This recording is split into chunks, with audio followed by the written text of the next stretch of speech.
نحمده ونصلي على رسوله الكريم اما بعد فاعوذ بالله من الشيطان الرجيم بسم الله الرحمن الرحیم۔ حضرت امام حسین علیہ السلام کا سر مبارک کہاں دفن ہوا؟ نقل ہوا ہے کہ خلفائے فاطمی جو چوتھی صدی کے نصف دوم سے 7ویں صدی کے نصف دوم تک مصر کے حکمراں رہیں، اور یہ لوگ اسماعیلی فرقہ کے پیرو تھے، امام حسین علیہ السلام کا سر مبارک شام کے دروازے فرادیس سے عسقلان اور عسقلان سے پھر قاہرہ لے گئے اور اس کے اوپر تاج الحسین کے نام سے معروف مقبرہ سن 500 ہجری کے بعد تعمیر کرایا۔ بطور خاص امام حسین علیہ السلام کے سر مبارک اور بطور عام دیگر شہدائے کربلا کے سرہائے مبارک کے محل دفن کے بارے میں شیعہ و اہل سنت کی تاریخی کتابوں نیز اہل تشیع کی کتب روایات میں بے شمار اختلاف نظر آتا ہے، گو کہ نقل شدہ کتب اور اقوال کے لیے تحقیق کی ضرورت ہے، لیکن اس وقت مشہور ترین قول جو شیعوں کے یہاں تسلیم شدہ واقعہ ہوا ہے یہ ہے کہ آپ رضی اللہ تعالی عنہ کا سر مبارک کچھ عرصے بعد بدن اقدس سے ملحق ہو کے سرزمین کربلا میں دفن ہوا۔ زیادہ جانکاری کے لیے ہم ان نظریات کو بیان کرتے ہیں جو درج ذیل ہیں۔ پہلا نظریہ کربلا میں، یہ نظریہ مشہور علماء شیعہ کا نظریہ ہے اور علامہ مجلسی نے اس کے مشہور ہونے کی طرف اشارہ کیا ہے۔ شیخ صدوق نے فاطمہ بنت امام علی علیہ السلام و خواہر امام حسین علیہ السلام سے سر مبارک کے بدن اقدس سے کربلا میں ملحق کیے جانے کی بابت ایک روایت نقل کی ہے، لیکن ملحق کیے جانے کی کیفیت کے بارے میں مختلف نظریات بیان کیے گئے ہیں۔ اس لیے بعض علماء محدثین جیسے سید ابن طاووس اسے ایک امر الہی مانتے ہیں کہ خدا نے اپنی قدرت سے بصورت معجزہ انجام دیا ہے، انہوں نے اس کے متعلق چونچرا کرنے سے منع فرمایا ہے۔ کچھ نے یہ کہا ہے کہ امام سجاد علیہ السلام نے چہلم کے روز یا کسی دوسرے روز کربلا سے واپسی میں سر مبارک کو کربلا میں آپ رضی اللہ تعالیٰ عنہ کے جسد اطہر کے پہلو میں دفن کیا، لیکن اس سلسلہ میں کہ کیا واقعاً سر مبارک بدن اقدس سے ملحق کر دیا گیا یا ضریح کے پہلو میں بدن اقدس کے قریب دفن ہوا،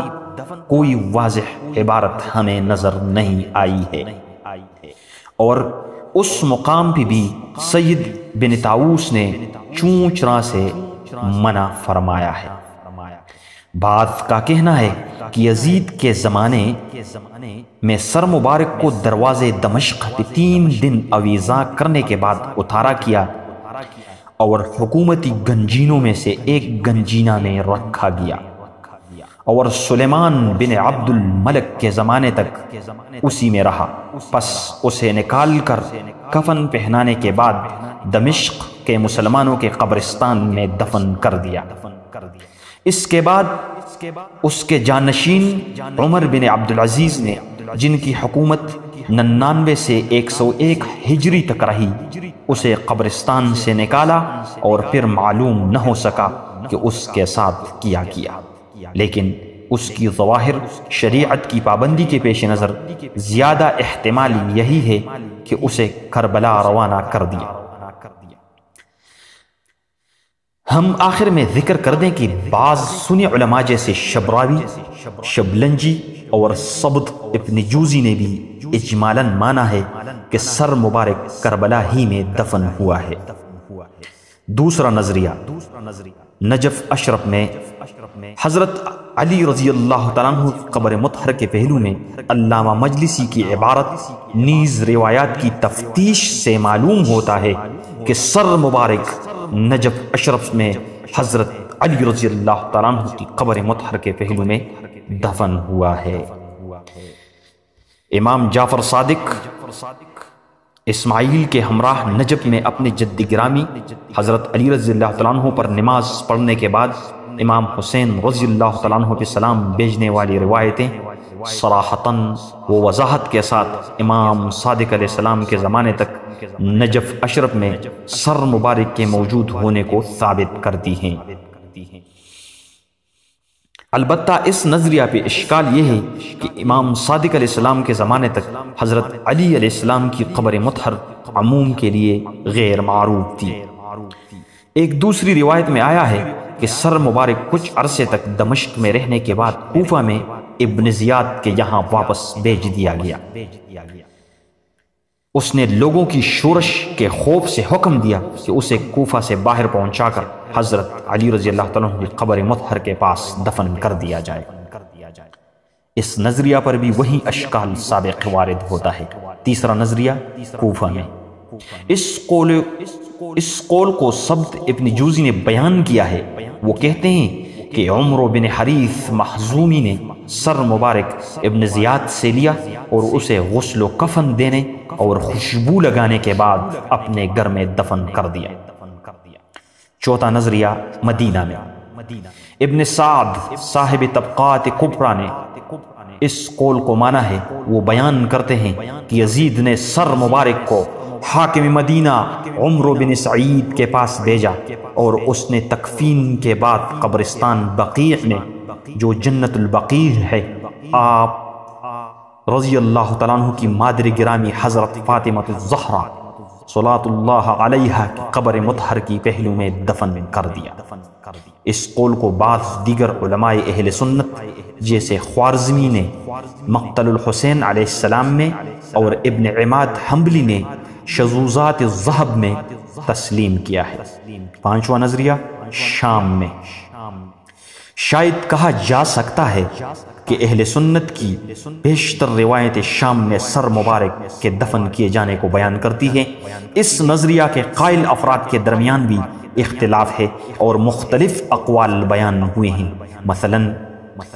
دروازے فرادیس کے پہلو میں جہاں بعد میں مسجد الرأس کی تعمیر ہوئی ہے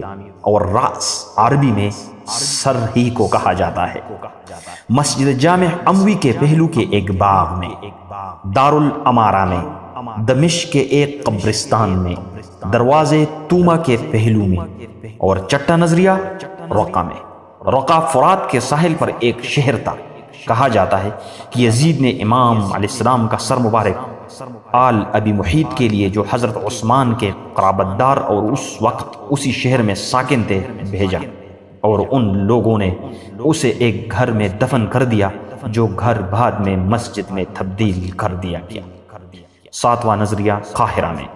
نقل ہوا ہے کہ خلفائے فاطمی جو 4 صدی کے نسب دوم سے 7ویں صدی کے نسب دوم تک مصر کے حکمراں رہے اور یہ لوگ اسماعیلی فرقہ کے پیرو تھے، امام حسین علیہ السلام کا سر مبارک شام کے دروازے فرادیس سے اسقلان اور پھر اسقلان سے قاہرہ لے گئی اور اس کے اوپر تاج الحسین کے نام سے معروف مقبرہ سن 500 ہجری میں کے بعد تعمیر کرایا۔